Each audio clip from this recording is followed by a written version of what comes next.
बोली राम जी महाराज की। सब जय बोलो भाई। देखो महापुरुषों री, संत महापुरुषों री जय जयकार सबने करनी चाहिए, क्योंकि जे बोलने से उन महापुरुषों की हम जीवों पे कृपा होती है। सब जय बोलो। बोली अनंत श्री दरियाव जी महाराज की। बोली दाता श्री गुलाबदास जी महाराज की। बोली आचार्य श्री हरिनारायण जी महाराज की। श्री आनंदी राम जी महाराज की। बोली सद्गुरुदेव भगवान की। बोली भक्त शिरोमणि मीराबाई जी महाराज की। सब बोलो राम। अनंत आदि आचार्य जगत गुरु रामसनेही संप्रदाय के जन्मदाता श्रीमद दरियाव जी महाराज के पावन चरणों में बारंबार दंडवत प्रणाम। अपने मध्य में विराजित पूज्य भक्तमाल जी महाराज के पावन चरणों में बारंबार दंडवत प्रणाम। मंचस विराजमान रैणधाम के उत्तराधिकारी जी महाराज श्री राम किशोर दास जी महाराज विराजित संतों के चरणों में बारंबार प्रणाम। सत्संग सभा में, राम सभा में विराजित सभी गुरुमुखी राम स्नेही बुजुर्गों, सज्जनों, भक्ति में माता और बहनों, बहुत ही सुंदर राम जी महाराज की असीम कृपा से, गुरु महाराज की मेहर और दया से, हम सब लोगों के पुण्य के प्रताप से बहुत ही सुंदर सप्तदिवसीय सत्संग रूपी ज्ञान गंगा में गोता लगाने का सुंदर अवसर मिला है। सज्जनों, दो प्रकार के महापुरुषों ने तीर्थ बताए हैं। एक होता है थावर तीर्थ, स्थावर तीर्थ जिसे कहते हैं, कोई थावर भी बोलते हैं, और एक होता है जंगम तीर्थ। एक जगह जो तीर्थ स्थित है उसे थावर तीर्थ कहते हैं, जैसे गंगा का उद्गम और गंगा अंत में जहाँ विलय होती है। अभी यहाँ गंगा में स्नान करना है तो हमें हरिद्वार जाना पड़ता है। जो तीर्थ एक जगह स्थायी है उन्हें थावर तीर्थ कहते हैं। और दूसरा है जंगम तीर्थ, चलता फिरता तीर्थ। ये जो संतों की सत्संग है ये चलता फिरता तीर्थ है। ये चलती फिरती ज्ञान रूपी गंगा है। उस गंगा में नहाने से तो सिर्फ शरीर का मेल जाता है, पर इस ज्ञान रूपी गंगा में कोई डुबकी लगाता है तो उसको मन के सारे ही मेल खत्म हो जाते हैं। इसलिए महाभारत काल में प्रसंग आता है, वो प्रसंग आता है ना कि जब माता कुंती को अज्ञातवास में प्यास लगी थी और पानी लेने के लिए गए थे नकुल जी, सहदेव जी, और वो यक्ष रहता था। उन्होंने कई प्रश्न किए थे। तो एक प्रश्न किया था यक्ष ने धर्मराज युधिष्ठिर से कि इस दुनिया में सच्चा तीर्थ कौन सा है, जिस तीर्थ में नहाने से इस जीव का कल्याण हो जाता है, वो तीर्थ बताओ वो कौन सा है। वो गंगा है, यमुना है, कृष्णा है, कावेरी है, मक्का मदीना, कौन सा तीर्थ है। उस समय धर्मराज युधिष्ठिर जी ने कहा इस दुनिया में सबसे सच्चा तीर्थ कोई है तो वो संतों की सत्संग है। सत्संग से बड़ा कोई तीर्थ नहीं है। महापुरुषों ने गाया है, भरा सत संग का दरिया, नाई लो जिसका जी चाहे। बोलो, भरा है सत संग का दरिया, नाई लो जिसका जी चाहे। जिगर में दाग पापों का छुड़ा लो जिसका जी चाहे। बोलो राम जी महाराज की। बरा सत्संगत का दरिया, नाई लो जिसका जी चाहे, जिगर है दाग पापों का, छुड़ा लो जिसका जी चाहे। दरियाव जी महाराज ने भी फरमाया, दरिया आत्म मल भरा, कैसे निर्मल होई, साबुन लावे प्रेम का, राम नाम जड़ धोए। तो सुंदर इस ज्ञान रूपी गंगा में डुबकी लगाने का अवसर मिला है, जिसमें दिन में हम श्रीमद् भागवत महापुराण की पावन कथा सुन रहे हैं। और संध्या की समय भक्तों का चरित्र, विशेषतः मीराबाई के जीवन का जो जीवन चरित्र चिंतन करने का सुंदर अवसर मिला है, वो पावन प्रसंग प्रारंभ है। देखो, भक्तों की जब कथा सुनते हैं तो रुचिपूर्वक सुननी चाहिए, भक्तों की कथा में कभी अरुचि नहीं करनी चाहिए। तो ये बड़ी जो सुंदर कथा है मीराबाई का दिव्य जीवन। कल प्रसंग हमने छोड़ा था कि भाई मीरा विरह कर रही थी परमात्मा से। विरह हमारे श्री दरियाव जी महाराज की वाणी में विरह का अंग है, और अनेकों सब संतों की वाणी में विरह का अंग आया है। विरह किसे कहते हैं ये समझना है। किसी की याद में रोना, पर ध्यान दे के सुनना भाई, एक तो विरह होती है और एक शोक होता है। विरह मुक्ति प्रदान करती है और शोक जन्म प्रदान करता है। विरह मुक्त करती है और शोक बंधन में डालता है। संसार में प्राप्ति अप्राप्ति में, सुख दुख में, हानि लाभ में, जन्म मृत्यु में, मान अपमान से पीड़ित होके कोई व्यक्ति रोता है, उसे शोक कहते हैं। किसी ने अपमान कर दिया, सहन नहीं हुआ, आंखों में अश्रुधारा बह गई, जीवन में कष्ट आ गया, सहन नहीं हुआ, आंखों में अश्रुधारा बह गई। किसी की मृत्यु हो गई, मन विचलित हो गया, आंखों में अश्रुधारा बह गई। कोई घाटा हो गया, हानि हो गई, आंखों में आंसू आ गए, उसे शोक कहते हैं। और शोक क्या करता है? रोना तो वही होता है, पर शोक जन्म प्रदान करता है। और दूसरी होती है विरह। विरह होती है परमात्मा की याद में, गुरु महाराज की याद में। विरह में कोई स्वार्थ छुपा हुआ नहीं होता है, बस निष्काम भाव से भगत अपने सदगुरु की याद में और उस पूर्ण परमात्मा की याद में जब रोता है, उसे विरह कहते हैं। उस विरह में उसकी कोई कामना नहीं छुपी होती। देखो, भगवान के लिए भी कई रोते, हे भगवान मेरे नुकसान हो गया, वो रो रहा है, याद तो भगवान को कर रहा है, पर उसमें कामना छुपी है। वो विरह नहीं है, वो शोक है। और निष्काम भाव से जो भक्त रोता है, उसे विरह कहते हैं। सजनों, विरह हर किसी को नहीं आती परमात्मा की याद में। कौन परमात्मा की याद में रोता है? कोई बिरले ही भक्त होते हैं जो परमात्मा की याद में रोते हैं। कोई बिरले ही भक्त होते हैं जो संतों की सत्संग सुनते हैं और उनकी आंखों में अश्रुधारा बह चलती है। वो बहुत भाग्यशाली होते हैं जिसमें परमात्मा की पूर्ण कृपा होती है। उस भक्त के जीवन में विरह प्रकट होता है। दरियाव जी महाराज वाणी जी में फरमाते हैं, साधारण कृपा से सत्संग मिलता है, संत मिलते हैं, पर भगवान की विशेष कृपा होती है तब विरह प्रकट होती है। दरिया हरि कृपा करी, विरहा दिया पठाई, ये विरहा मेरे साधु को सोता लिया जगाए। यानी रोना परमात्मा के लिए। अब देखो, रोने रोने में कितना फर्क है। एक संसार के लिए रोता है, एक राम जी के लिए रोता है। एक कामना से रोता है, एक निष्काम भाव से परमात्मा की याद में रोता है। पहचान क्या है कि जो संसार के लिए रोता है उसका चेहरा काला पड़ जाता है,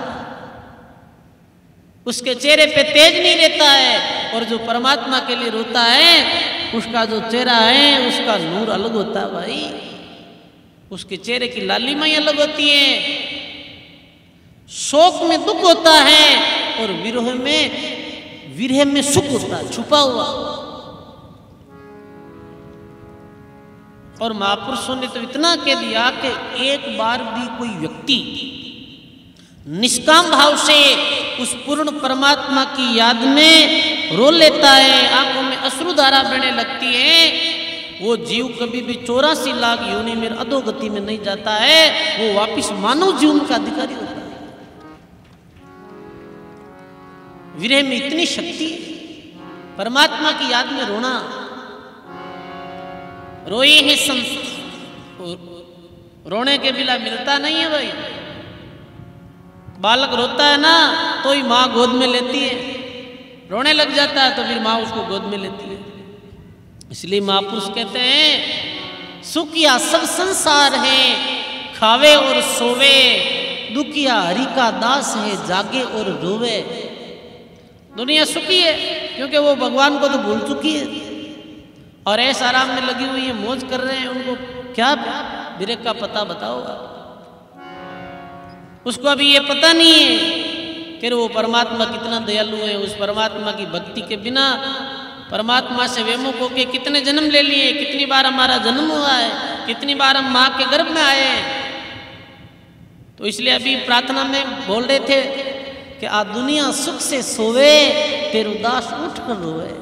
ये दुनिया तो सुख से सो रही है और तेरा दास रो रहा है।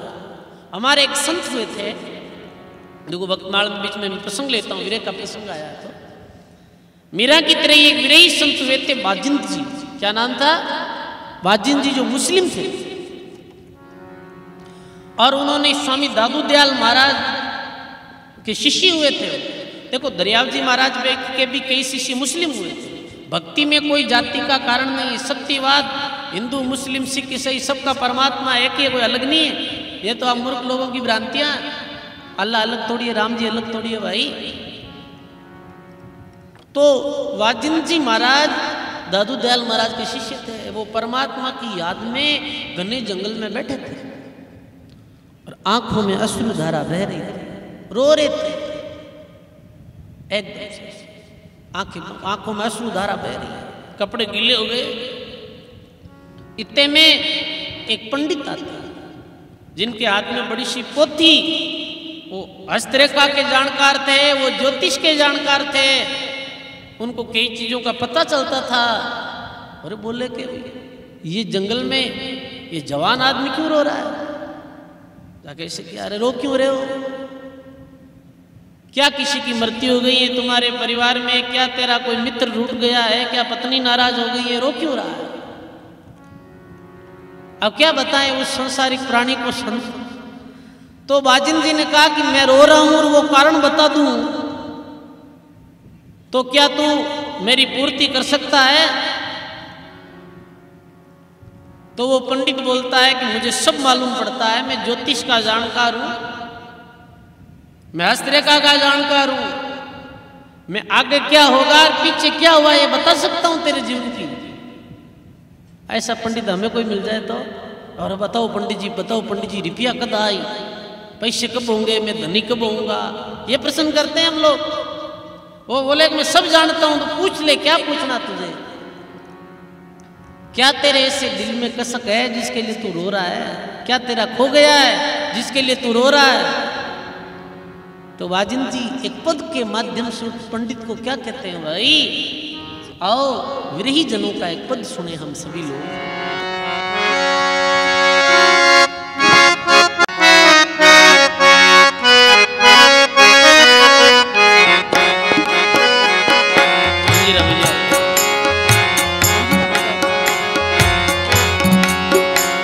थने बूझू रे पंडित जोशी, मारो राम मिलन कद होसी।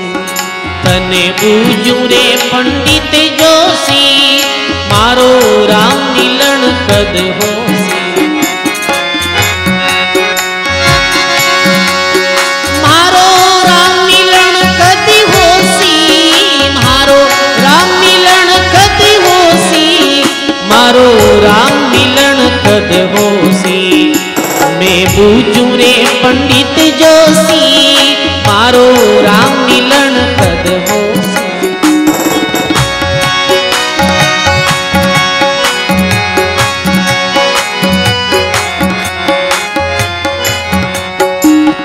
हाँ मारी आंख फरू के बाई, संत मिले के साई। मारी आंख फरू के बाई,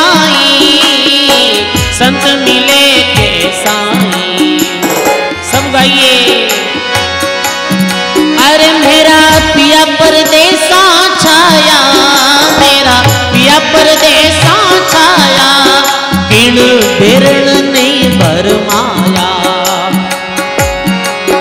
धने पूजू रे पंडित जोशी, मारो राम मिलन कद होसी। धने पूजू रे पंडित जोशी, मारो राम मिलन कद होसी।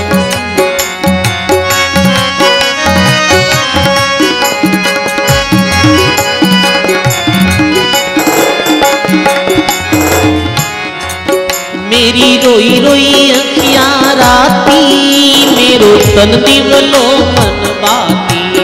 मेरी रोई रोई अखियां राती, मेरो तन दिवलो मन बाती। हाँ मेरा जुरजुर पिंजर थी ना, मेरा जुरजुर पिंजर थी ना, जैसे जल बिना तल पे मीना। तने पूजारे पंडित जोशी, मारो राम मिलन कद होसी। तने पूजारे पंडित जोशी, राम मिलन कद होसी।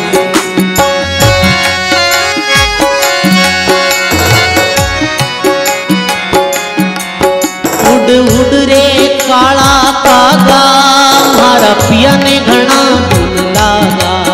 उड़ उड़ रे काला कागा, मारा पिया ने घना दिन लागा। वाजिंदो वीरे विसूरे, वाजिंदो वीरे विसूरे, मारी आस गुसाई कद पूरे। धने पूजारी पंडित जोशी, मारो राम मिलन कद होसी। तने पूजारे पंडित जोशी, मारो राम मिलन कद होसी।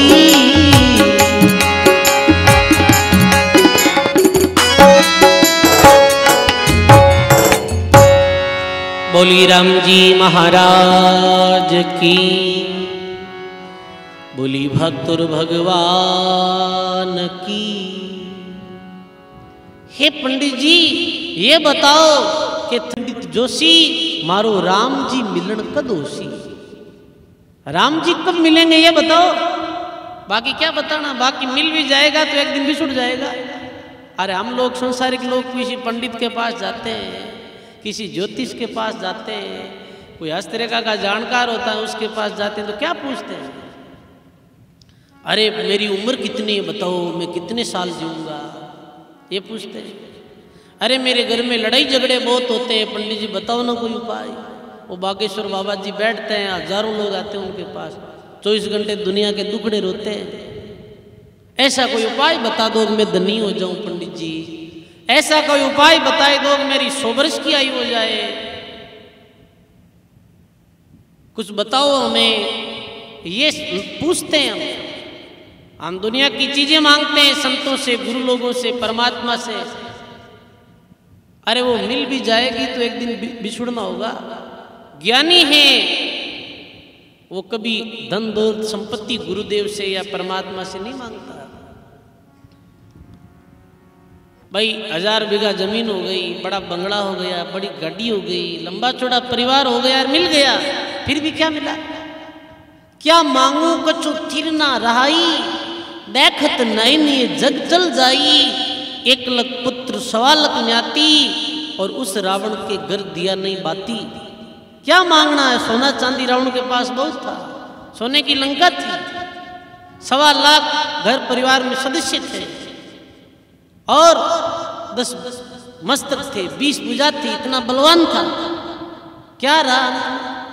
धरणी दूर हो गया यार, मिट्टी में मिल गया, कुछ नहीं चला साथ। अरे देखते हैं लोगों को, मंदिर में जाते हैं तो यही रोना पीटना है वहीं, अरे भगवान मेरे पैसे दे दो, अरे शेर वे शेर, दुनियादारी की बातें मांगते हैं। भिखारी हो गई है पूरी दुनिया ही।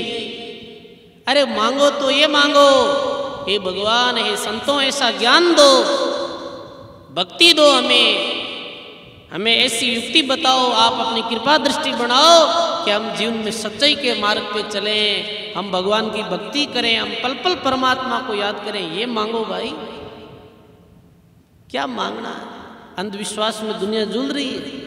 अब तो जगह जगह ऐसे सेंटर खुले हुए हैं, किसी की कोई तकलीफ हो तो हमारे पास आओ, किसी को वश में करना है तो हमारे पास आओ।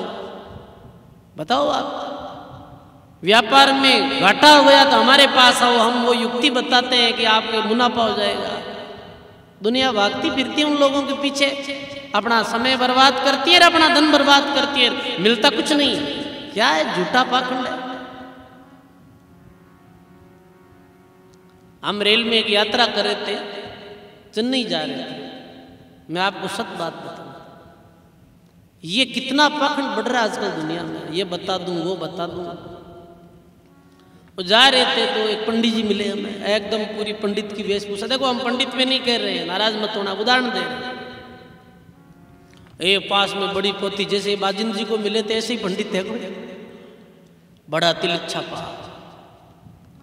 मुलाकात हुई, बातचीत हुई, साधु की वेशभूषा हमारी भी। तो बोले महाराज कहाँ से हो? हम बोले राजस्थान से। भाई आप कहाँ से हो? हम इधर आगे से। बताया कोई मद्रास की तरफ, ये दक्षिण भारत में बताया, कोई मैसूर वैसूर ऐसा कुछ बताया उन्होंने, या कोई ऐसा गांव बताया, नाम बताई जगह। मुलाकात हो गई। मैं बोला आप क्या करते हो पंडित जी? जेब से कार्ड निकाला, ये देखो महाराज, कार्ड में लिखा था कि व्यापार में मुनाफा,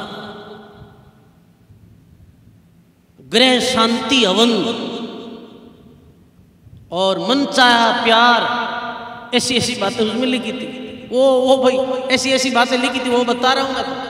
उसमें जो लिखा था किसी को वश में कैसे करना, वो भी मंत्र में आता है, और सब कुछ आता है महाराज। बस वो कहते हैं ना, वो क्रिकेट में कहता ना ऑलराउंडर, हम सब जानते हैं। है बोला ठीक है भाई। हम किसी के घर में अशांति होती है तो शांति कर देते, ऐसा हवन करते हैं महाराज। मुझे ऐसे बात करते करते बोलो, अरे आप तो बहुत भाग्यशाली हो। बोला भाग्यशाली तो मैं हूँ, महापुरुषों की शरण में आया हूँ, भाग्यशाली तो हूँ। तो आपको एक ऐसी जो अंगूठी देते हैं कि फिर आप बहुत तरक्की करोगे। मैं बोला मैं तो तरक्की कर रहा हूँ, अंगूठी की आवश्यकता नहीं मुझे। देखो मेरे गले में कुछ पहना हुआ है, हाथों में कुछ नहीं पहनते हम तो दरियाव जी महाराज पर विश्वास करते हुए। मैं हाँ करता गया, और पंडित जी आप सब जानते हो, हाँ बहुत कोई दुखी आदमी को सुखी कर देते। ऐसे करते करते मुलाकात हो गई, हमारी पक्के मित्र हो गए। एक रात बीती, दूसरी सुबह वैसे बात कर रहे थे, फिर ज्यादा मित्रता हो गई तो मन की बात कह दी उसने। मैं बहुत दुखी हूँ। और मैं क्या, तू कैसे दुखी यार, तू तो सबको सुखी करता है, क्या दुख है? मैं झूठ नहीं बोल रहा हूँ, ये यहाँ बैठा हूँ, मैं झूठ थोड़ी बोल रहा हूँ। ये कोई ऐसे मनगढ़ंत बात नहीं है। ये बच्चे मेरे साथ है, 2 जन, इनको पता है। तो बोला मैं बहुत दुखी हूँ। और मैं क्या, आपके क्या दुख है पंडित जी? आपको दुख मेटते हो सब पे, क्या दुख है यार? क्या बताऊँ क्या हुआ कि आज से 6 महीने पहले मेरी और मेरी पत्नी का झगड़ा हो गया और वो अपने पियर चली गई। ये दुख है। कोई उपाय है क्या आपके पास? मैं बोला मेरे पास ऐसा उपाय नहीं है, झूठ नहीं बोलते हम। अल्लो तो पोड़ पट्टी खुल गई एक ही दिन में। तो फिर मैं बोला तो क्यों ये पाखंड करता है यार, झूठा दुनिया को भ्रमित करता है। मैं ऐसे कर दूं, मैं ऐसे कर दूं। कोई कुछ भी नहीं कर सकता। कोई हस्तरेखा देगा, कोई कुछ नहीं बता सकता। हस्तरेखा जितना भगवान ने श्वास दिया है उतना तो जीना पड़ेगा। क्यों बताना, बताओ आप। लिखी जो लक्ष्मी पाइए, सूत्र याद रखना भक्तों, लिखी जो लक्ष्मी पाइए, अर्पी जो आयु होई, रजब ग्रह वैराग में घटत बढ़त नहीं होई। जितनी भाग्य में लक्ष्मी लिखी है वो आपको मिलेगी, और भगवान ने जितने श्वास डाले हैं उतने आपको लेने पड़ेंगे। इसमें कोई घटत बढ़त नहीं कर सकता। कोई दुनिया में हो तो लाओ उनको मेरे साथ, ये कर सकता है। तो फिर क्यों भटकना भाई दुनिया में? क्यों अंधविश्वास में धक्के खा रहे हो आप? जो भाग्य में होगा वो मिल जाएगा। हमें बस सच्चाई के रास्ते पे चलना है, अच्छे कर्म करना, यही ध्यान रखना है। और अच्छाई और सच्चाई के मार्ग चलते कोई दुख आए सुख आए तो आ जाता है। क्या है उसमें? हाथ बताते हैं, देखो हाथ देखो महाराज, मारो हाथ देखो। कहीं देखा हाथ? क्या लिखा हाथ? एक वो भाई था जो किसी मेरे पास आया था, महाराज मैं तो बहुत टेंशन में हो गया। मैं क्यों? कि मैं कल गया था किसी हस्तरेखा दिखाने गया था। फिर क्या हुआ कि उसने बोल दिया कि 32 साल की उम्र में तुझे हार्ट अटैक आएगा। अब मुझे चिंता हो रही है, मैं 30 साल का हो गया, 2 साल बाद 32 साल का होने वाला हूँ। अब क्या करूँ? मेरे हार्ट अटैक आएगा कि नहीं आएगा? मैं बोला पहले तो नहीं आता, पर अब तूने हाथ बता दिया आएगा हार्ट अटैक। चिंता से तो हार्ट अटैक आता। आओ ये चिंता उसके अंदर घर करके बताओ, उस ब्रह्म रूपी भूत को कौन निकाले बाहर? ऐसे पाखंड परपचों में हमें नहीं पड़ना भाई, हमें परमात्मा की भक्ति करनी और सब कर्म करने। अरे मिल जाएगा तो भी एक दिन बिछुड़ने वाला। इसलिए क्या बोलते हैं बाजिन जी, मुझे और कुछ नहीं पूछना, ये बताओ कि बूझू रे पंडित जोशी मारो राम मिलन कद होशी। ये बताओ परमात्मा कैसे मिले? चल दिए पंडित जी, तो पता ही नहीं, उस मार्ग गए ही नहीं। तो सजनों, विरही जनों की ये पुकार है। धन्य है उन भक्त आत्माओं को, उन पुण्य आत्माओं को जो परमात्मा प्राप्ति के लिए प्रयासरत हैं, जिनके दिल में, जिनके आत्मा में खसक है कि ये जन्म सुधरे, इस जन्म मरण के चक्कर से मुक्त और परमात्मा की धाम में जाए। निसंदेह वो एक दिन उस मंजिल को प्राप्त करेगी भक्त आत्मा। मीरा विरह करती थी, रात दिन रोती थी, हे परमात्मा आप कब मिलोगे? अरे कद आओला सांवरिया मारे देश, उबी जो बाटड़ली। अरे कद आओला सांवरिया मारे देश, उबी जो बाटड़ली। बोलो राम जी महाराज की। अब हम कल सुन रहे थे कि भाई मीरांगद देवर विक्रमादित्य उस चित्तौड़ की गद्दी पे आसीन हुआ और वो मीरा को कष्ट देने लगा। अब साधु संत भी आने कम हो गए महलों में, कथा कीर्तन बंद करवा दिया, या कोई कथा कीर्तन नहीं होगा महल में, ये सब बंद करो। अब मीरा को सत्संग मिलनी बंद हो गई। वर्ष कई बीतने वाले थे, मीरा अपने गुरुदेव को याद करती है, गुरु महाराज आपके दर्शन किए कितने वर्ष हो गए, अब आप कब दर्शन दोगे और कब अपना अमूल्य ज्ञान मुझे सुनाओगे? ये दासी आपके लिए तड़प रही है, पर मैं तो अबड़ा हूं, आपके दर्शन को कैसे आऊं बताओ? अकेली हूं या कितने बंधनों में बंधी हुई हूं। और मीरा विरह करती थी गुरु महाराज के दर्शन। सजनों, सच्चे शिष्य की भावना गुरु महाराज हजारों कोस दूर बैठे हैं, वो समझ जाते हैं। महापुरुषों ने कहा है कि सदगुरु बसे बनारसी, शिष्य समुद्रा तीर, बिसराया बिसरे नहीं जो गुण योगी शरीर। महापुरुषों ने कहा है जैसे कोई मछली तड़पती है जल के बिना, मीन तड़पती जल बिना, सागर माहे समाए, जन दरिया ऐसी करी, गुरु कृपा मोह आए। वाह वाह। अब कृपा हुई गुरु महाराज की, भ्रमण करते करते रविदास जी महाराज पधार गए चित्तौड़। चित्तौड़ पधार गए। आप सबको पता है रविदास जी महाराज जाति से क्या थे? वैसे संत की कोई जाति नहीं होती, देखो ध्यान देकर सुनना मैं जो कह रहा हूं। साधु संत की कोई जाति नहीं होती है। जात हमारी ब्रह्म है, मात पिता है राम, गृह हमारा शून्य है, अनहद में विश्राम। श्री दरियाव जी महाराज ने फरमाया। पर ये दुनियादारी में जो फीत लगा रखी है जाति की, इसलिए बताना पड़ रहा है। रविदास जी महाराज चमार थे, चमड़े का काम था। तो रविदास जी महाराज का पधारना हुआ, वहां रुक गए कहीं। भक्त आत्माएं, पुण्य आत्माएं, जो गरीब गुरबे लोग थे, जो भगत आत्माएं थी, वो आने लगी। अब राजा के महल में तो कैसे जाएं बिना निमंत्रण? क्योंकि रविदास जी महाराज को पता था कि भाई राजा लोग बिना निमंत्रण जाहिर अपमान कर दे, जाना ठीक नहीं है। उनको पता था कि मेरी मीरा यहीं रहती है और सत्संग करते थे, भक्त आत्माएं इकट्ठी हो जाती थी। उस समय विशेष से राजस्थान में, पश्चिमी राजस्थान में, पूरे राजस्थान पश्चिमी भारत में राजाओं का शासन था। जातिवाद चरम सीमा पे था। नीची जातियों के लोगों को दबाया जा रहा था, गरीबों की कोई नहीं सुनता था।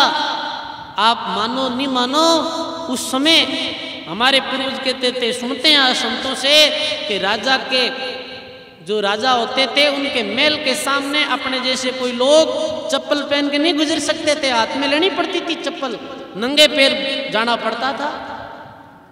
इतना राजाओं का कठोर शासन था, कोई बोल नहीं सकता था, राजा जो मर्जी होती वो करते। और गरीबों की दशा बहुत खराब थी। खेती किसान लोग करते थे, कर राजा ले लेते थे उनसे। वो काल बड़ा अलग था उस समय, जातिवाद चरम सीमा पे था। तो राजपूत परिवार, राठौड़ वो बड़ा घराना था। और रविदास जी महाराज के आने की खबर जब मीरा को मिली, अरे रविदास जी महाराज अपने गुरु महाराज चित्तौड़ में पधारे हैं, अब तो खुशी का ठिकाना नहीं रहा मीरा के। दौड़ गई मीरा सब कुछ काम धंधे छोड़ के और गुरु महाराज के दर्शन के लिए। गुरु महाराज के दर्शन किए, आंखों में अश्रुधारा बह रही है। अपने आंखों के आंसुओं से गुरु महाराज के चरण धोए मीरा ने। आज सत्संग हुई, मीरा और रविदास जी महाराज की पुण्य आत्माएं बैठी थी। पर निंदक और नुगरे लोग सब जगह होते हैं, पहले भी थे, आज भी हैं, आगे भी होंगे। दो तरह के लोग सब जगह मिलते हैं, अच्छे और बुरे, कहीं भी चले जाओ आप। अब जो बुरे लोग थे, जो नुगरे लोग थे, उन्होंने उस राजा के कान भर दिए। राणा, जिसे मीरा राणा कहती है, वो मीरा का देवर जो गद्दी पे बैठा था उसके कान भर दिए। अरे ये अपनी राज मर्यादा के अनुकूल की बात है क्या? ये अपने राजा की रानी और गरीब चमार लोगों के पास, छोटी जाति के लोगों के पास जाकर बैठी थी। कितनी भ्रांति थी उन लोगों में। अरे हमारे महापुरुषों ने ये जाति का जो जहर गुड़ा हुआ ना हिंदू धर्म में, इनको मिटाने का प्रयास किया। उस समय श्री दरियाव जी महाराज ने कहा कि राम सहित मध्यम भला, गलत कोड होई अंग, उत्तम कुल को त्याग कर रही है उनके संग। जो भगवान की भक्ति करता है और जिसका चरित्र अच्छा है, वो किसी भी जाति का है तो पूजनीय है, आदरणीय है। और जिसका चरित्र खराब है और भगवान की भक्ति नहीं करता है, वो चाहे कितने भी बड़े कुल में जन्मा हुआ तो वो ठीक नहीं है। बताओ आप, भक्त की कोई जात होती है? भक्त को किसी की जाति से नापते तोलते हम? नहीं नहीं, ये अपनी नीति सिखाती नहीं है हमें। नुगरे लोगों ने शिकायत की। दूसरे दिन अब वो बात पूरे चित्तौड़ में फैल गई थी। अरे कुछ दिनों पहले तो मीरा के पति की मृत्यु हुई, ससुर जी की मृत्यु हुई, और मीरा को तो कोई लोक लाज की परवाह नहीं है। ये तो साधु संतों के पास जाके बैठ गई। क्योंकि पहले ऐसे होता था, आज भी होता गाँवों में, कोई आदमी की मृत्यु हो जाती तो उनके परिवार की जो महिलाएं थी वो 5-5, 6-6 महीने तक घर से बाहर नहीं निकलती थी, वो शोक मानती थी। अरे अपनी राज मर्यादा के विपरीत थी। पता चला दूसरे दिन मीरा जो ऊपर महल में रहती थी, सीढ़ियों से नीचे उतरने लगे। आ गया राणा साहब, किधर जा रही है तू? तुझे 1000 बार समझा दिया है, नगरी में बदनामी हो रही है, लोग क्या क्या बोल रहे हैं, तुझे क्या पता मीरा? ये कौन सा घराना है और तू राजघराने की मर्यादा के विपरीत चल रही है। निंदा कर रहे हैं लोग, पर सजनों भक्त सच्चाई के रास्ते पे चलते हैं, वो निंदा से नहीं घबराते। आपको भी नहीं घबराना है। जब हम सच्चाई के रास्ते पर चलते हैं, कोई कुछ भी बोले कोई फर्क नहीं पड़ता। अभी हम गलत हैं और कोई निंदा करता है तो अपने में सुधार करो भाई। जब हम सच्चे हैं, बिल्कुल सत्य हैं, फिर चाहे पूरी दुनिया हमारे विपरीत है तो भी डरने की जरूरत नहीं है, क्योंकि परमात्मा सच्चाई के साथ रहता है हमेशा। और अंत में जीत किसकी होती है? वो लिखा हुआ होता है अशोक चक्र पे, सत्यमेव जयते, सत्य की विजय होती है। क्या बोलते हैं मीरा? हे राणा, मैं जो तुच्छ लोगों की निंदा से डरती नहीं है। तो क्या बोली मीरा?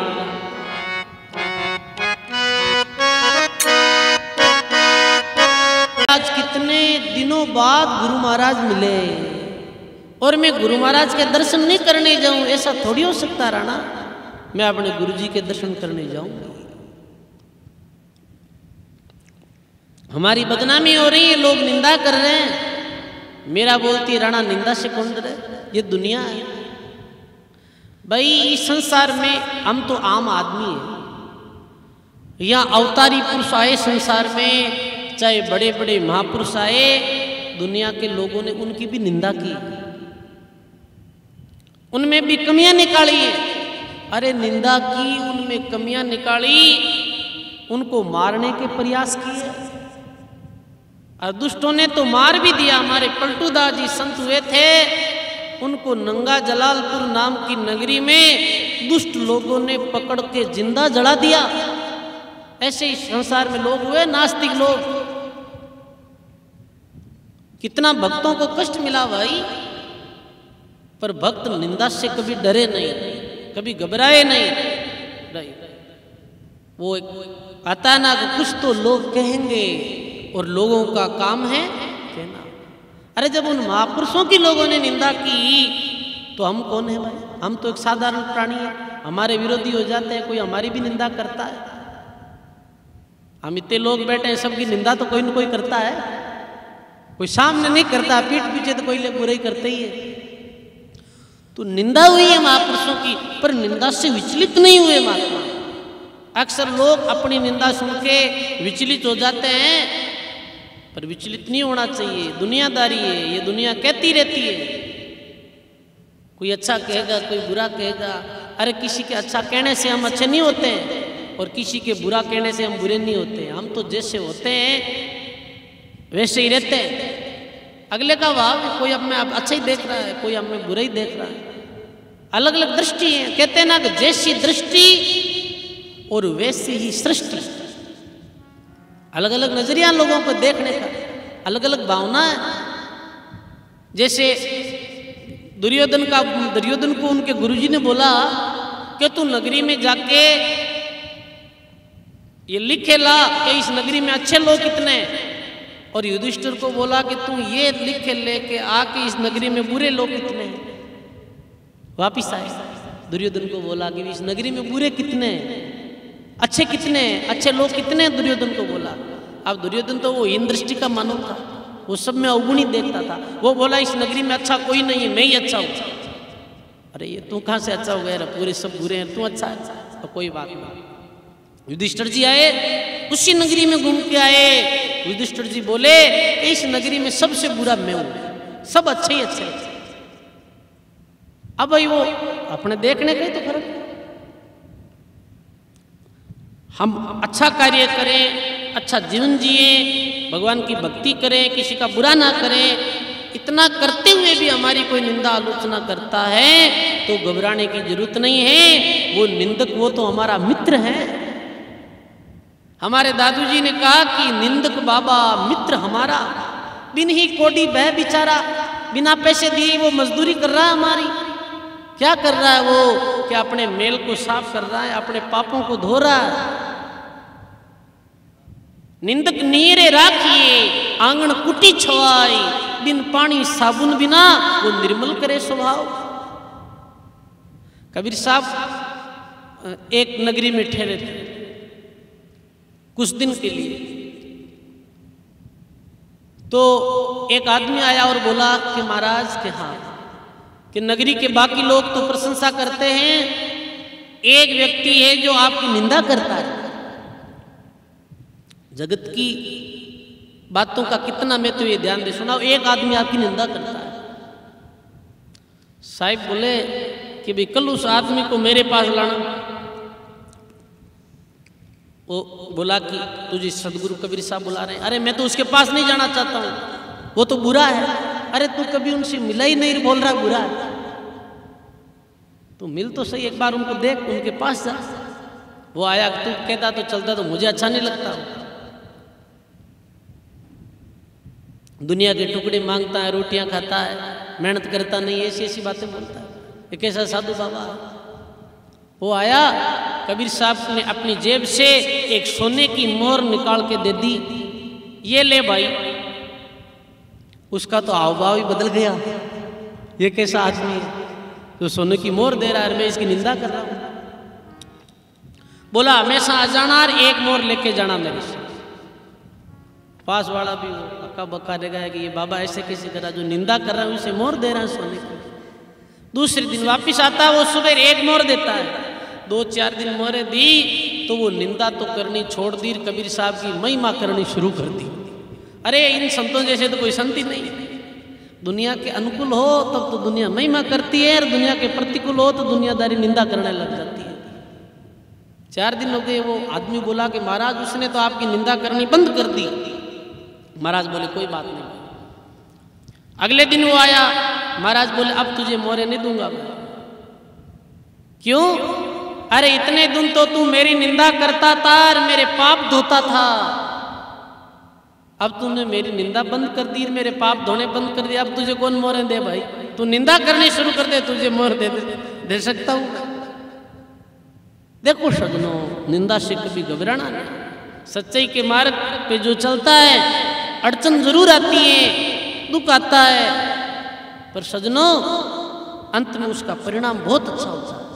आज मीरा को याद करते हैं, प्रतिकूल परिस्थितियां नहीं आती तो उनको कौन याद करते हैं? सबके जीवन में आती है, सुख आता दुख आता, हमें घबराना नहीं। भक्त आत्माएं होती हैं, भक्ति करती हैं, सच्चे मार्ग पे चलती हैं, उनके जीवन में भी दुख आता है। मीरा के जीवन में दुख आया।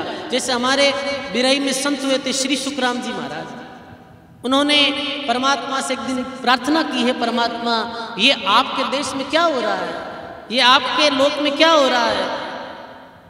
यहाँ नुगरे लोग तो राज करते हैं, झूठों को आदर मिलता है, और भगवान के भक्तों की ऐसी स्थिति है कि वो रात दिन दुख में जूझ रहे हैं।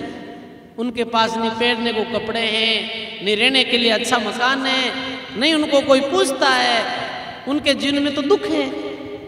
तो भगवान ने आकाशवाणी की, मेरा भक्त तो दुखी ही भला, भक्ति कमावे अमर लोक ले जाओ, सुर जुग जुग सुख पावे। उनको मैं अमर लोक ले जाऊंगा, वो वहां युगों युगों तक सुख सुविधा आराम से रहे।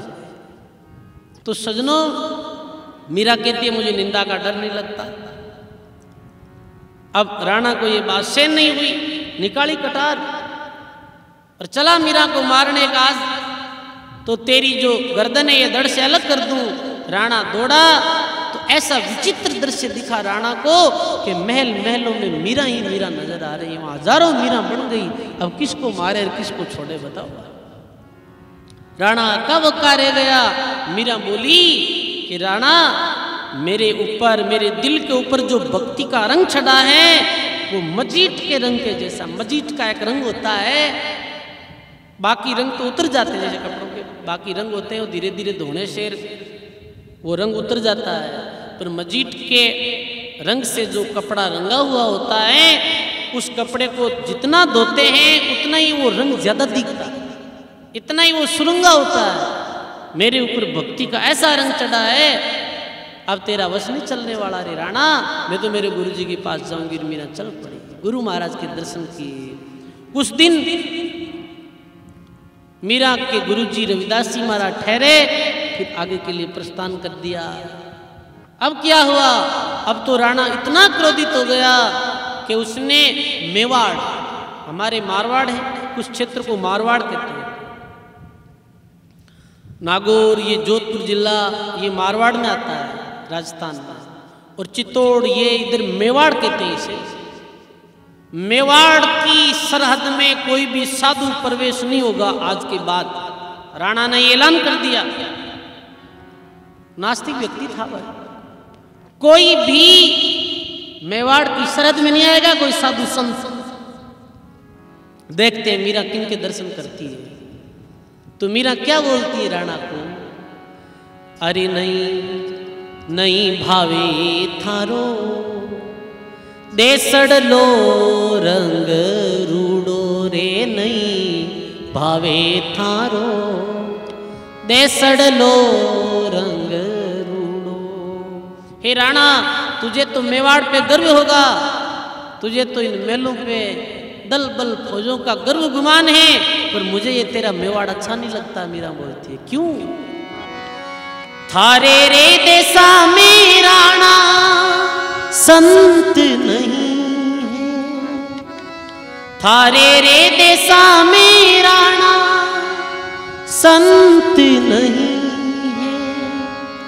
लोग बसे सब कूड़ो, लोग बसे सब कूड़ो रे, नहीं भावे थारो देसड़लो रंग रूड़ो, नहीं भावे रे थारो देसड़लो रंग रूड़ो। तेरा देश क्यों अच्छा नहीं लगता है कि तेरे देश में कोई संत नहीं है। क्या बोलती है मीरा? गेहना रे गांठा राणा कब का ही छोड़िया, गेहना रे गांठा राणा कब का ही छोड़िया, छोड़ियो रे हाथा वालो चूड़ो, छोड़ियो रे हाथा वालो चूड़ो, नहीं भावे थारो देसड़लो रंग रूड़ो, नहीं भावे थारो देसड़लो रंग रूड़ो। हे राणा, नहीं भावे थारो देसड़लो रंग रूड़ो। ये तेरा देश अच्छा नहीं लगता है क्योंकि तेरे देश में संत नहीं है। मुझे ये देश अच्छा नहीं लगता है। फिर मीरा रोने लगती है, अब मुझे संतों के दर्शन कब होंगे? और गुरु महाराज से प्रार्थना करती है। वो प्रार्थना में गाते हैं, अरे माने परदेसा क्यों छोड़िया म्हारा सतगुरु, ले चालो निज देश।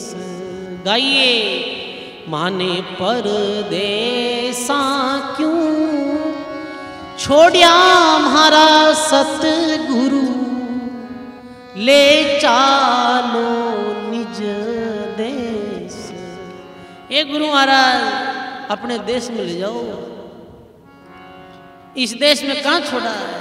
इन लोगों के बीच, इन नास्तिक जीवों के बीच।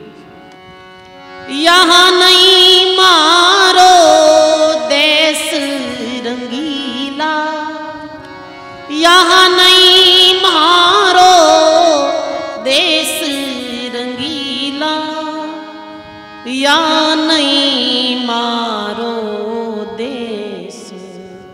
माने परदेसा क्यों छोड़िया म्हारा सतगुरु, ले चालो निज देश। वो परमात्मा का देश कौन सा? मीरा कौन से देश की बात कर रही है? अमरलोक की बात कर रही है, इस मृत्यु लोक की बात नहीं कर रही है। उस अमरलोक में ले चलो जीवात्मा को। अरे इस देश में तो सुख दुख है। जिस देश में हम रहते हैं ना, ये तो दुखालय है। भगवान कृष्ण ने इसे दुखालय बताया। यहाँ के लोग सुख दुखी है। सुख कहाँ है बताओ? सुख सपने में भी नहीं है। यहाँ दुख ही दुख है इस देश में, क्योंकि यहाँ जन्म मृत्यु है। मृत्यु का भारी दुख है। यहाँ माता पिता के सामने पुत्र चला जाता है, उस घर में कितना दुखों का पाठ टूट जाता है भाई बताओ। अरे यहाँ सुखी आदमी कब दुखी हो सकता है कोई पता नहीं। जिस घर में शहनाई बजती है, ढोल बजते हैं, वहाँ काल अपना ऐसा वार करता है, एक पल में दुखी कर देता है। इस देश में हमें क्यों रख रहे हो? अपने देश में ले जाओ। देखते हैं पिछले साल हमारे राजस्थान में शेरगढ़ गांव के पास एक घुंगरा गांव है, शेरगढ़ क्षेत्र के पास। मैं घटना बताता हूँ आपको। जिस देश में, जिस लोक में हम रह रहे हैं, ये काल का लोक है। भगवान की भक्ति के बिना यहाँ पल पल काल हमारे ऊपर आंख टिकाए हुए हैं, और कब वो घात कर दे कोई पता नहीं है। वहाँ क्या शादी की तैयारियां हो रही थी। अब आपको पता है कि भाई शादी की जिस घर में तैयारियां होती है, उस घर में कितना खुशी का माहौल रहता है। ढोल बज रहे थे, शहनाइयां बज रही थी। अचानक हुआ काल का वार। शादी के दिन गैस सिलेंडर फटे। 4 गैस सिलेंडर, 32 लोगों की एक साथ मृत्यु हो गई थी। बताओ इस देश में कहाँ सुख है रे भाई? यहाँ तो दुख ही दुख है। यहाँ किसान मेहनत करता है, बीज बोता है खेत में, बोलता है कि मेरे फसल होगी, करता है, बारिश हो जाती है, पूरी फसल चौपट हो जाती है, रोता रहता है। या बीमारी हो जाती है, एकदम से ठीक शरीर में ये दुख आ गया, बताओ ये तो दुखालय है। पर सजनों, एक उपाय है, जो जीव सदगुरु की शरण में चला जाता है और भगवान की भक्ति करता है, उसका काल कुछ भी नहीं कर सकता है। बताओ, जीते जी परमात्मा रक्षा करता है, फिर उस देश में ले जाता है जिस देश की मीरा बात कर रही है। यहाँ जगमग जगमग उजास अनुपम, जगमग ज्योति उजास अनुपम, जहाँ नहीं चंद दिनेश, निज महला सेवा बख्शावो, निज महला सेवा बख्शावो, जहाँ नहीं दुख लवलेस म्हारा, सतगुरु ले चालो निज देश म्हारा, सतगुरु जी ले चालो निज देश। वो देश कैसा है? उस देश में दरिया जी महाराज ने कहा, चांद बिना है चांदना और वहां है दरिया का वास। बिन बाती दीपक जले, बिन सूरज प्रकाश, चांद बिना जहां चांदना, जन दरिया का वास। वो देश अद्भुत है। तो क्या कहते हैं भक्त? तड़प तड़प के मैं दुख पाऊं, यहाँ नहीं कोई हितेश, था कोई मने बड़ो रे आसरो, था कोई मने बड़ो रे आसरो, काटो जी कर्म कलेश म्हारा, सतगुरु ले चालो निज देश। बोलो राम जी महाराज की। हे गुरु महाराज, उस देश में हमें ले चलो जिस देश में अनंत महापुरुष विराजते हैं।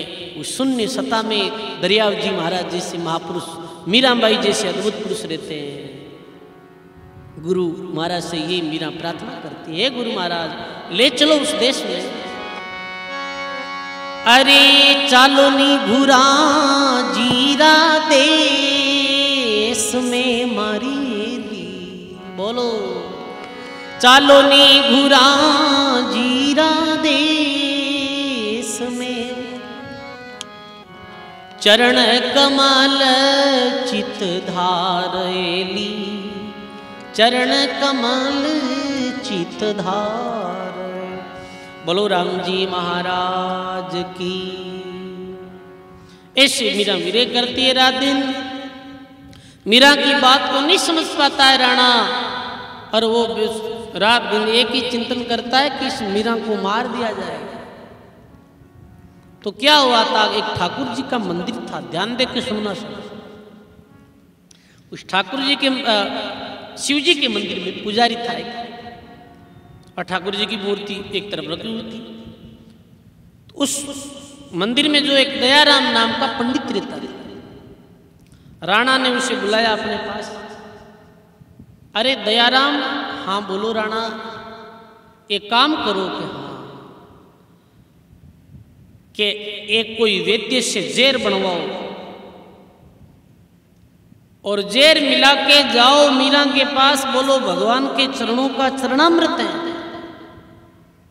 और भगवान ने मुझे आज्ञा की है, मीरा को बोलो कि चरणामृत पी लो। अब उसका नाम तो दयाराम था, पर उसमें दया 1% भी नहीं थी। दया कहाँ थी? वो जेर देने के लिए तैयार हो गया। भाई यथा नाम तथा गुण सब में नहीं होते। नाम कुछ अलग, नाम क्या है? और बाप जी बोलते हैं नाम सुखदेव, और देता दुख है तो सुखदेव थोड़ी है। चाहे कोई भी हो, मैं क्यों किसी की बोलो, भाई नाम के अनुसार गुण सब में नहीं होते। नाम कहीं है। मारवाड़ी में, राजस्थानी में क्या कि पुरानी जो डोकरियां होती थी उनके नाम होते थे। बोले इस डोकरी का नाम है श्रृंगारी। श्रृंगारी यानी श्रृंगार करती है, श्रृंगारी। और पैर ने को गले में कोई डोरा ही नहीं हो, कहां श्रृंगारी हुई बताओ। यथा नाम तथा गुण सब जगह नहीं मिलते हैं भाई। नाम दयाराम था पर दया कहां थी? वो तो मीरा के लिए जहर, वैद्य को बोल दिया कि जहर बनाओ। वैद्य ने भी सोचा नहीं, जहर बना दिया और गया मीरा के पास लेके कि भगवान का चरणामृत है, ये पी लो आप। अब मीरा तो ज्ञानी थी, मीरा को पता था कि ये पानी कोई चरणामृत थोड़ी है। मीरा तो राम नाम को अमृत मानती थी, पर बोल दिया रे भगवान का नाम ले लिया तो पी ले। मीरा ने उस जहर के प्याला को राम राम करते हुए पी लिया। हुआ क्या? वो देखता है कि कब इसे जहर चढ़े है। जहर इतना खतरनाक था, एक बूंद यदि हाथी को दे दी जाए तो वो भी मर जाता। पर मीरा को कुछ फर्क नहीं पड़ा। मीरा का तो रूप अधिक सुंदर होने लगा, अधिक मीरा के चेहरे पे नूर बरसने लगा और वे जहर उस दयाराम पंडित को चढ़ गया। पिया किसने? पिया तो मीरा ने चढ़ गया उसे। ये कैसे हुआ? ये तो कोई भगवान की कुदरत है भाई। होता है जो दुख, कहते हैं ना कि 6 शास्त्र 18 पुराण में बातें कही है दो ही। सुख दिया सुख होते हैं, दुख दिया दुख। हम यदि दूसरे का बुरा चाहेंगे तो किसका बुरा होगा? अपना ही बुरा होगा। वो बीज अपनी भूमि में ही पड़ता है, हृदय की भूमि में, फिर उगता ही अपने हृदय की भूमि है और उसकी फसल भी हमें काटनी पड़ती है। ये सूत्र पक्का सूत्र। दूसरों को दुख देने वाला कभी सुखी नहीं होता है। इसलिए मन बच कर्म से किसी को दुख मत दो। अब उस दयाराम के जहर चढ़ गया, जाग आने लगे मुंह में। दौड़ा दौड़ा गया राणा जी के पास। राणा जी का हाँ। राणा बोलते हैं मीरा मर गई। कि मीरा तो नहीं मरी, मैं मर जाऊंगा, कोई उपाय बताओ। हाथ ऊपर कर दिया राणा ने, मेरे के पास कोई उपाय नहीं है भाई। अब दयाराम को पता चल गया कि इस राणा के भरोसे तो मरना पड़ेगा। वापिस चले जाओ उस मीरा की शरण में। मीरा कोई साधारण नहीं है, वो साक्षात भक्ति स्वरूपा परमात्मा की भक्ति रूप में उसने अवतार लिया। गई और पकड़ लिए चरण मीरा के। मुझसे गलती हो गई माँ, मुझे माफ कर दे। देखो संत का हृदय कितना कोमल होता है। संत हृदय नवनीत क्षमाना। दया आ गई मीरा को। मीरा बोली रो कोई बात नहीं। मीरा ने मस्तक पे हाथ रखा और उसका जहर उतर गया। अरे इतनी दया, इतना हृदय विशाल तो कोई आप जैसे भक्तों का ही हो सकता है, कोई संतों का ही हो सकता है, हर एक का नहीं होता है। अभी सोचो अपने को जहर दे दे तो फिर वो अजा है कि मेरे जहर चढ़ गया है, तो हम उसे माफ करते हैं क्या? नहीं करते, दुनियादारी नहीं करती। आप भक्त लोग कर सकते हैं। मीरा ने कर दिया माफ। अरे सजनों, खमिया बड़न को होते हैं, औछन को उत्पात। क्या विष्णु को घट गयो बरगु मारी लात। क्या हो जाता है? अरे हम तो ऐसे बंधे हुए संसार में कि हमें कोई एक दफे गाली निकाल दे तो हम पूरे जीवन भर भूलते नहीं है कि मुझे याद है उस दिन तूने क्या कहा। इन बातों को छोड़ो। कई घरों में देखते हैं, घर परिवारों में 20-20 साल से लोग आपस में नहीं बोलते। छोटी छोटी बातों पे झगड़ा हो जाता है, पूरे जीवन भर वो झगड़ा चलता ही रहता। अरे क्या हो गया, किसी ने बोल दिया तो बोल दिया, 100 बार कोई बोल दे तो क्या फर्क पड़े भाई। ये भक्त का हृदय होता है। पर हम जिन बातों को हमें भूलना है उनको तो हम याद रखते हैं, और जिन बातों को याद रखना है उनको हम याद रखते ही नहीं। अब किसी ने गाली निकाल दी 10 साल पहले, वो तो हमें याद है, और दिन में बस्ती राम जी बाबू ने क्या कहा वो हम भूल गए। बताओ आप, इसी तो याद रखने वाली चीज को याद रखो भाई। मीरा ने कहा कोई बात, हो गया सो हो गया। राणा ने बोला कि जरूर कोई गलती हुई है, जहर देती तो ये मर जाती। बोला तू बता जहर किसने बनाया? कि उस व्यक्ति ने बताया। देखो उसका भी नंबर लग गया भाई। बुरा करने वालों का परिणाम हाथों हाथ ही मिल जाता है। वैद्य को बुलाओ। अब इसको जहर पिलाओ, ये मेरे सामने तो मैं मानू सही जहर बनाया इसे। खोटे काम में कोई सहयोग करता है ना, बुरे काम में, उनको भी प्रकृति बख्शती नहीं है भाई। वो भी रोने लगा, मेरे छोटे छोटे बच्चे हैं वो रोएंगे मेरे बिना। ये आवाज सुनाई दी मीरा को, आई मीरा राणे के पास, अरे इनको क्यों सताता तू, मैं पिलूं तेरे सामने, बना दे तुम जहर मेरे, तू मारने वाला कौन है रे राणा, जिनको राके साइया मार सके ना कोई, बाल भी बांका नहीं कर सके चाहे सब जग बेरी हो। जिसको राम जी रखता है उसको कोई मार नहीं सकता है, और जिसको राम जी मारना चाहता है उसे कौन बचा सकता है, बताओ। अब राणा थक के बैठ गया कि इस मीरा का तो हम कुछ नहीं कर सकते। पर सजनों, जब ये षड्यंत्र मीरा ने देखे, जब ये दुनियादारी के ऐसे गंदे भावों को मीरा ने देखा, अब तो मीरा का मन बिल्कुल उछाटे खा गया इस संसार से। मीरा ने अंदर छोड़ दिया, रात दिन परमात्मा की याद में रहती। एक रात्रि मीरा भजन कर रही थी और पपैया नाम का पक्षी बोलता है मुंडेर पे, प्यू प्यू की आवाज लगाता है। और वो तो वृणी थी, परमात्मा को याद कर रही थी। पपैया ने बोला प्यू प्यू, बोलने लगी। मीरा एक तारा लेके पद, और उस पपैया को क्या कहती है सब सुनो भाई।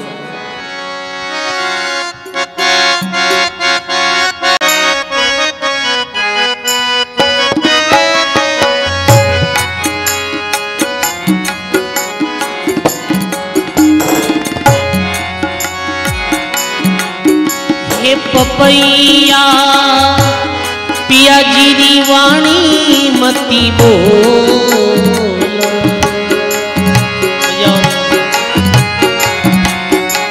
सब गाइए।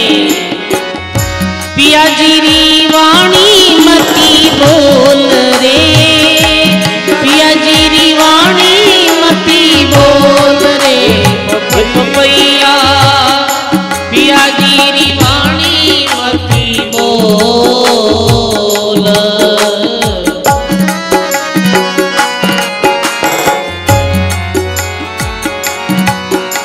तू पिया जी की वाणी क्यों बोलता रे पपैया? अरे चोच कटऊ रे पपैया थारी, अरे मैं ऊपर झारू रे लून,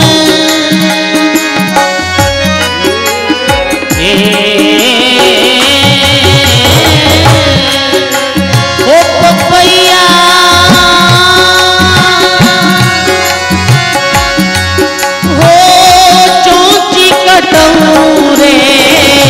पपैया थारी।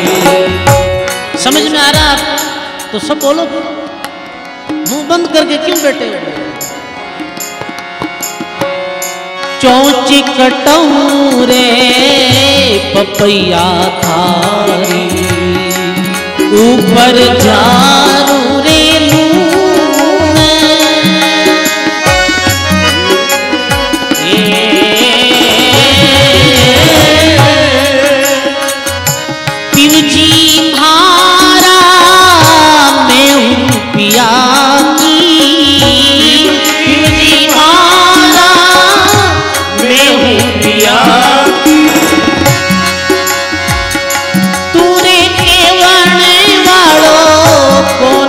पपैया तू पीवन केवण वालो कौन रे?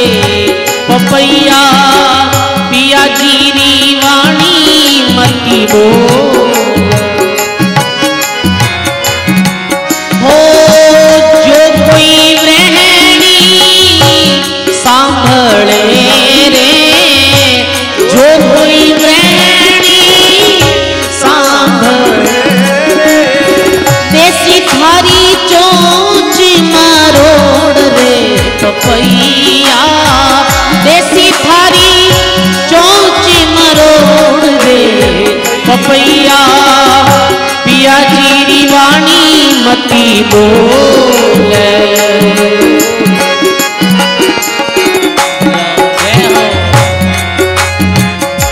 एक बार तो उस पपैया तेरी चोंच काट दूं मैं। अरे पीऊ जी मेरे हैं, मैं पिया जी क्यों, तू बीच में पीऊ पीऊ करने वाला कौन है भाई। और फिर अगले शब्दों में मीरा क्या बोलती है, अरे थारा शब्द सुहावना रे। तेरी आवाज बड़ी मीठी है भाई पपैया। अरे पिया मिलेगा आज,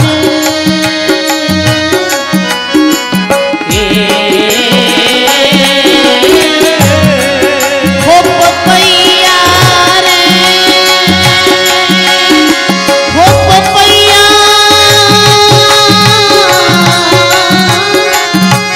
हो थारा शब्द सुहावना रे माने पियो जी मिलेगा आज।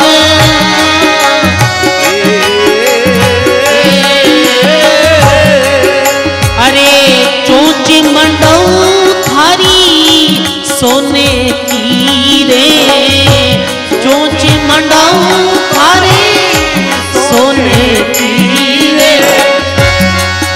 अरे राखू मेरे सिर का ताज पपैया, राखू मेरे सिर का ताज रे पपैया।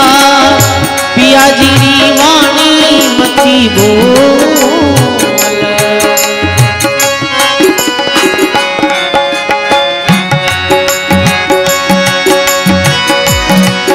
अरे मैं पिऊ जी ने पतिया लिखूं रे। पुराने जमाने में क्या होता था, जब कोई बाहर विदेश कमाने जाता तो फोन तो थे नहीं उस समय, तो क्या करते थे, पत्र लिखते थे। तो मैं हे पपैया, मैं भी अपने पीऊ अपने पति को पत्र लिख रही हूँ और ये संदेशा मेरे परमात्मा तक पहुंचा दो। उनकी कोई खोज खबर नहीं है, वो मेरी सुध ले ही नहीं रहे। अरे पिऊ जी ने पतिया लिखूं रे। अरे तू पंछी ले जाए,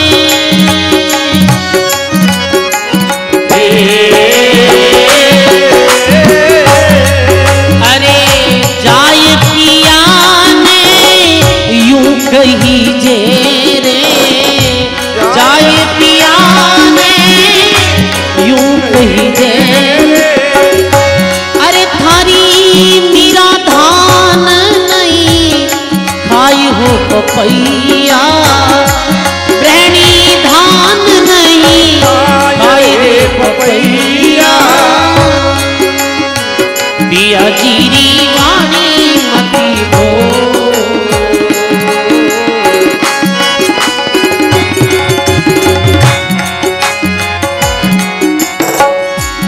मीरा दासी व्याकुल भई रे, पिव पिव करत पुकार।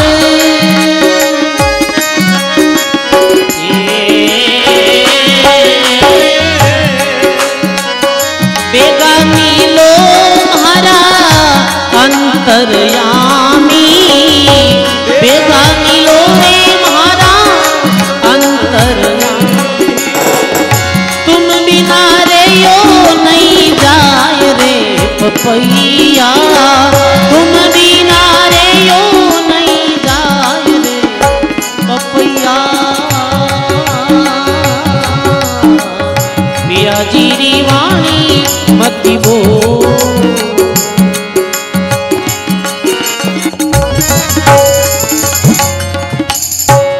बोलो राम जी महाराज की। वाह वाह, भक्त तो भगवान के प्रेम भाव में उस मूक जो बोल नहीं सकता उस पक्षी से मीरा बातें करने लगे। रे पपैया तू पीऊ पीऊ की वाणी क्यों बोल रहा है, पीऊ जी तो मेरे हैं, मैं पीऊ जी क्यों, तुम बीच में मेरे पीऊ का नाम लेने वाला कौन है बता। ऐसे क्रोध करती है, और क्रोध नहीं, वो तो मन के भाव है भाई भगवान के प्रति।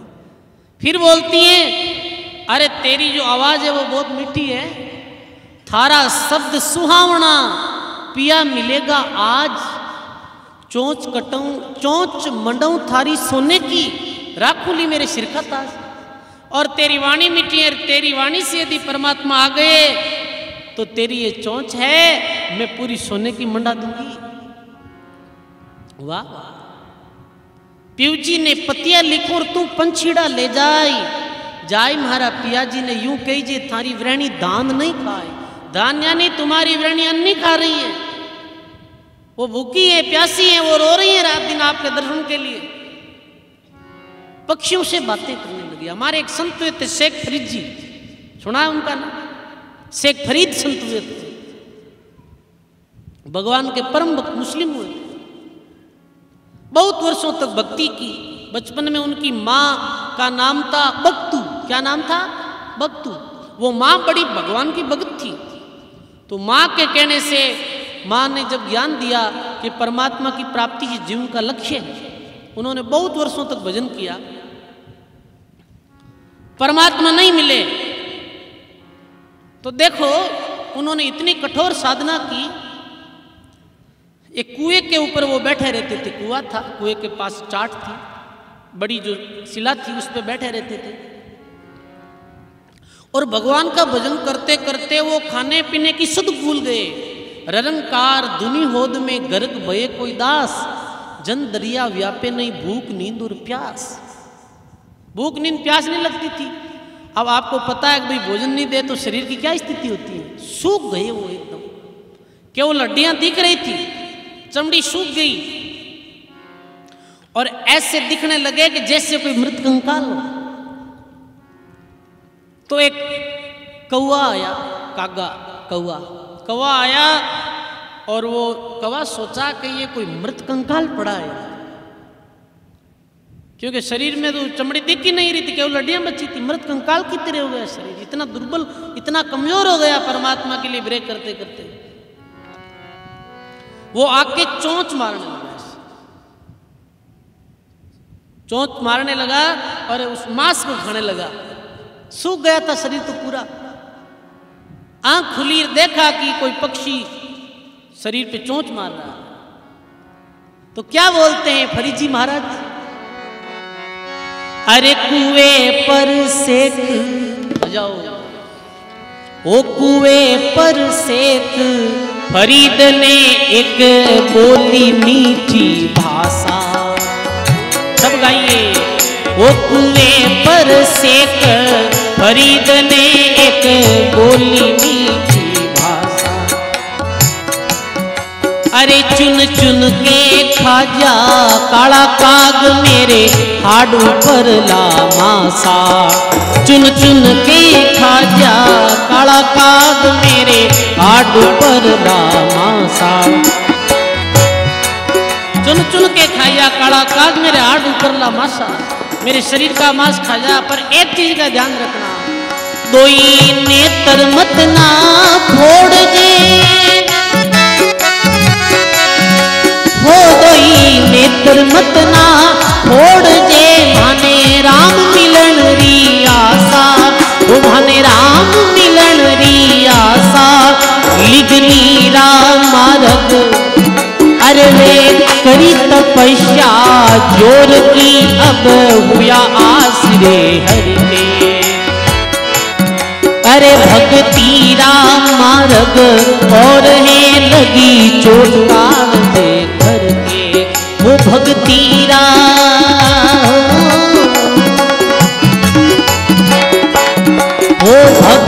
राम मार्ग और है लगी चोटकार दे करके, वो लिगनी राम मार्ग और है लगी चोटकार दे करके।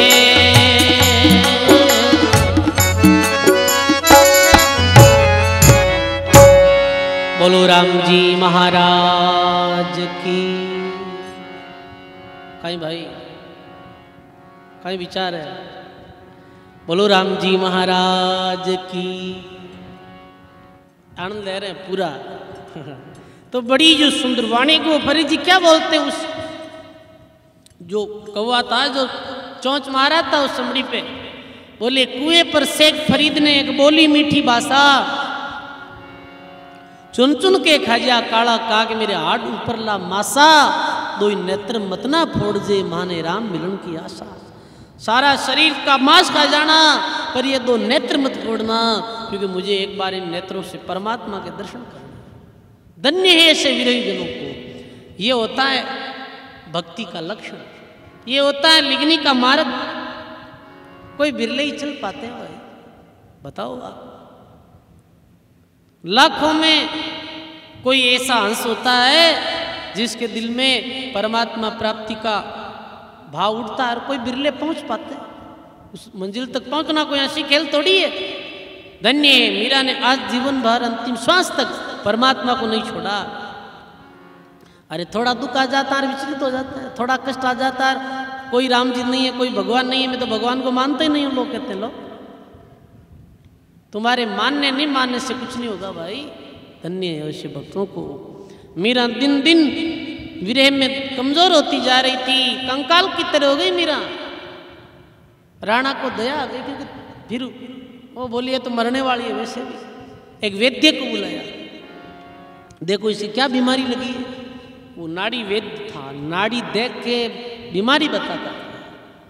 वो आया तो मीरा कहती है, तुम घर जाओ वेद मोहे रोग भारी रे, रोग रो काटनियो म्हारो सांवरो गिरधारी रे, रोग रो काटनियो म्हारो सांवरो गिरधारी रे।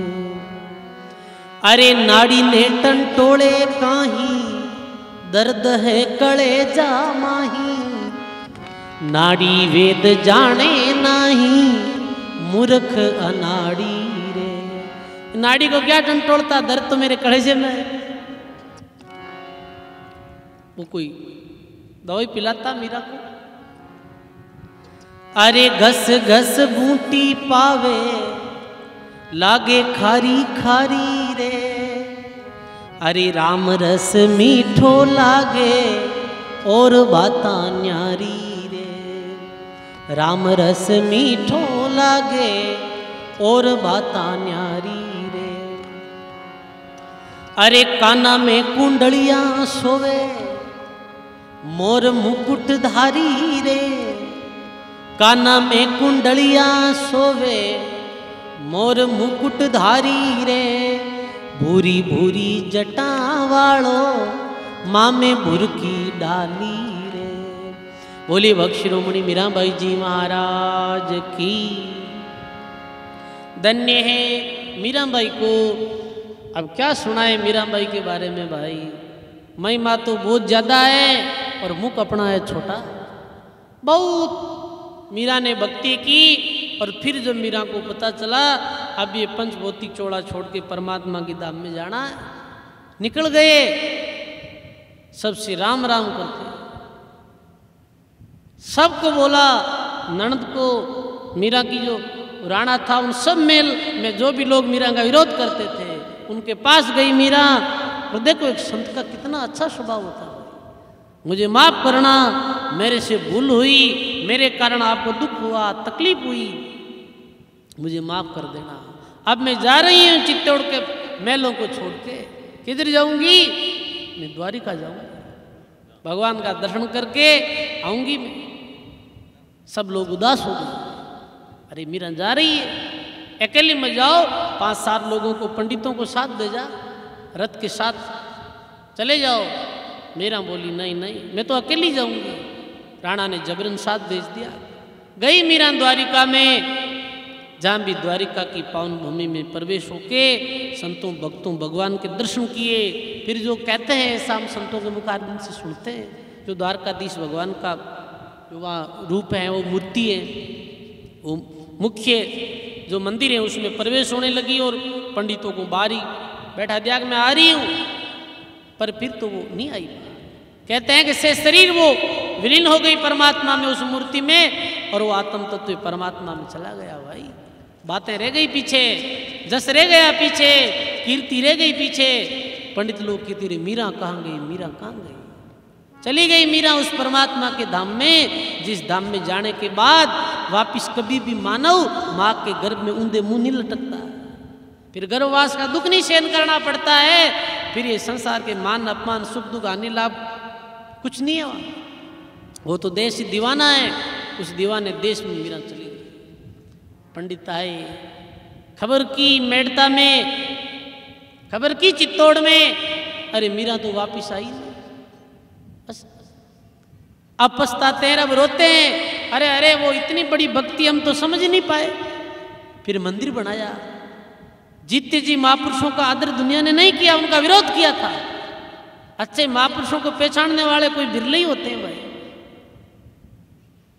जब तक शेष शरीर महापुरुष इस संसार में रहते हैं तब तो कोई बिरले गुरुमुखी, सबका नहीं कैसे, कोई बिरले गुरुमुखी उनकी कदर भी पहचानते हैं, उनको उनकी वो शैली को जान लेते हैं कि ये कोई साधारण संत नहीं है। दुनिया नहीं जानती, दुनिया विरोध करती है, पर उनके जाने के बाद इस दुनिया के दिलों में वो जगह बना लेते हैं, उनकी सच्चाई नहीं छुपती है। सजनों, वो महापुरुष तो चले गए, पर आज उनकी महिमा कीर्ति हम मुख से गाते हैं, और हमारा दिल है जो कितना आनंद मिलता। बताओ, मीरा का चरित्र गाते हैं, महापुरुषों के भजन गाते हैं, कितना सुख मिलता।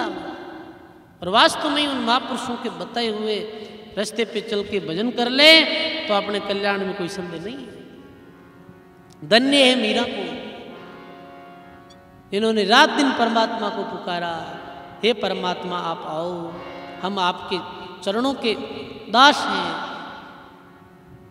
धन्य है मीरा परमात्मा के लोक में चली गई। ऐसी महान भक्त शिरोमणि मीराबाई की महिमा अनंत अपार है। पर आज के सत्संग में हम मीराबाई की पर्ची को यहीं संपूर्ण करते हैं, यहीं विराम देते हैं मीराबाई की पर्ची को। बोली भक्त शिरोमणि मीराबाई जी महाराज की।